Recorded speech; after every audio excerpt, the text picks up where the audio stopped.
जिन्होंने देश संभाला उनका इलाज संभालो, ये कहने के लिए आज आए हैं रोहित चौधरी साहब, जो एक्स सर्विसमैन के चेयरमैन हैं कांग्रेस पार्टी की ओर से।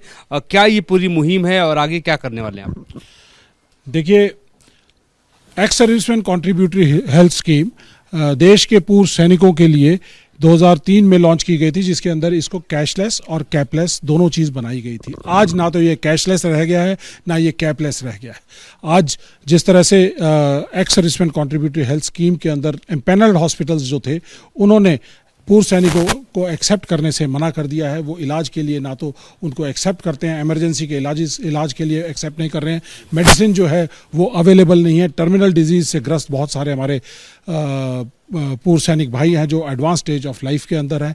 ये एक कॉवेनेंट बॉन्ड है जो कि एक सैनिक जब लड़ाई लड़ने जाता है तो वो सवाल नहीं करता है, वो अपनी जान देने के लिए तैयार रहता है। तो इसीलिए सरकार की भी जिम्मेदारी बनती है कि वो उसकी इस हालात के अंदर उनके परिवार की और उनके डिपेंडेंट्स की उनका साथ दे।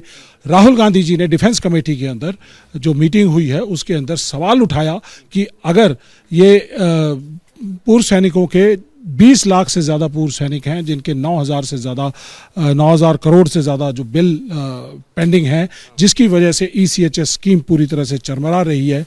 क्योंकि बैकलॉग पिछले आप देख सकते हैं कि 2022-23 के अंदर 3,000 करोड़ था, आगे बढ़ के अगले साल 3,500 हो गया और आज ये बैकलॉग जो है 6,000 करोड़ है। और जिसमें से 8,000 करोड़ अगर सरकार ने इस स्कीम के लिए अगर मुहैया कराया है तो 6,000 करोड़ पिछले साल के बिल जो है उनको लिक्विडेट करने में लग जाएगा। तो इस साल के लिए सिर्फ मात्र 2,000 करोड़ अवेलेबल है। तो ये 14,000 करोड़ की रिक्वायरमेंट थी, लेकिन इस साल में मात्र 2,000 करोड़ ही अवेलेबल रहेगा।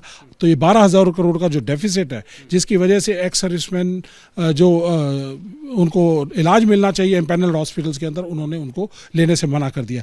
राहुल गांधी जी ने ये भी सवाल उठाया कि 75,000 रुपया किडनी की और क्रिटिकल इलनेस के लिए, हार्ट की डिजीज़ के लिए, जिस तरह से आप देख रहे हैं कि आज इन सब इलाज के लिए कहीं जो मार्केट रेट्स हैं वो 5 लाख से 10 लाख के बीच में है। वहां पर आप जब 75,000 रुपए देंगे तो कोई भी हॉस्पिटल इसको सर्वाइव नहीं कर सकता। सवाल मेरा ये है कि टोटल 72,000 बेनिफिशियरी जो 72 लाख के आसपास लोग हैं, आप कह रहे हैं कि 20 लाख लोग की बिल पेंडिंग्स हैं, इसको लेके क्या कोई मुहिम चलाने वाले हैं, जमीन पर उतरने वाले हैं? देखिए, ऐसा है कि ये हालात इतने ज़्यादा जो अलार्मिंग बन चुके हैं कि आज हमें इस ECHS को बचाने के लिए एक मुहिम चलानी पड़ी है, जिसके तहत जिन्होंने देश संभाला उनका इलाज संभालो।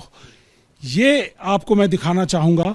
ये कांग्रेस पार्टी ने आज ये मुहिम लॉन्च की है, जिसके अंदर मिस्ड कॉल नंबर जारी किया गया है स्कैनर के ज़रिए, और एक गूगल फॉर्म हमने जारी किया है, जिसके तहत जितने भी जो पेंडिंग बिल्स हैं सब लोग अपने अपलोड किए जा सकते हैं। उसके अलावा हमारे एक्स सर्विसमैन डिपार्टमेंट के जो टीम्स हैं सभी स्टेट्स के अंदर जो ECHS पॉलीक्लिनिक्स के अंदर जाएंगे, वहाँ से जो बेनिफिशरीज हैं उनके बिल्स हैं उनको हमारे पास भेजेंगे।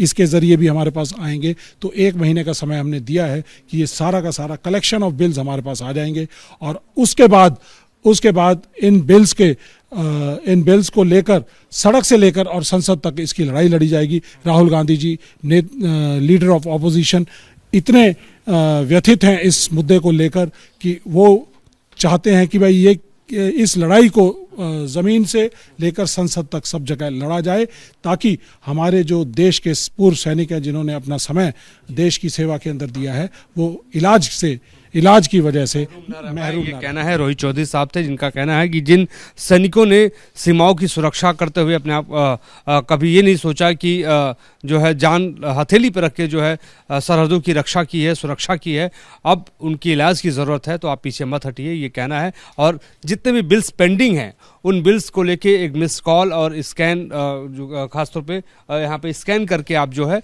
इनको बिल भेज सकते हैं, और उसके बाद जो है ये सड़कों पे उतरेंगे, आंदोलन करेंगे। लेकिन इससे उनको क्या मिल जाएगा पैसा? देखिए, ऐसा है, OROP-2 फंसी हुई थी। OROP-2 राहुल गांधी जी भारत जोड़ो यात्रा के समय जब दिल्ली पहुंच रहे थे, हजारों पूर्व सैनिक मिले, तो राजनाथ सिंह जी ने OROP-2 आनन फानन में 23 दिसंबर 22 को सरकार पर दबाव बनाने की सरकार के ऊपर दबाव। राहुल गांधी जी जिस मुद्दे को उठा लेते हैं और पकड़ लेते हैं, आपको ध्यान होगा कि जिस तरह से कास्ट सेंसस की बात हुई, राहुल गांधी जी ने मुद्दा उठाया, सरकार को करना पड़ा। अग्निवीरों का मुद्दा, कॉम्पनसेशन का उठाया, सरकार ने मुद्दा पार्लियामेंट में राहुल गांधी जी के उठाने के बाद तुरंत 1 हफ्ते के अंदर उनकी कॉम्पनसेशन दे दी। तो आज राहुल गांधी जी ने जिस तरह से अभी आपने रिसेंट उनकी स्पीच सुनी थी, जिसके बाद हमारे जो गृह मंत्री थे वो उनके हाथ कांपने लगे थे। बिल्कुल समझ गया। आप मुद्दे से अभी आप दबाव बनाने की पूरी कोशिश करेंगे। जिन्होंने देश संभाला उनका इलाज संभालो, ये मुहिम Congress party ex serviceman department चलाने जा रही है। हमारे सहयोगी राजेश कुमार के साथ मोहित राज दुबे, एबीपी न्यूज दिल्ली।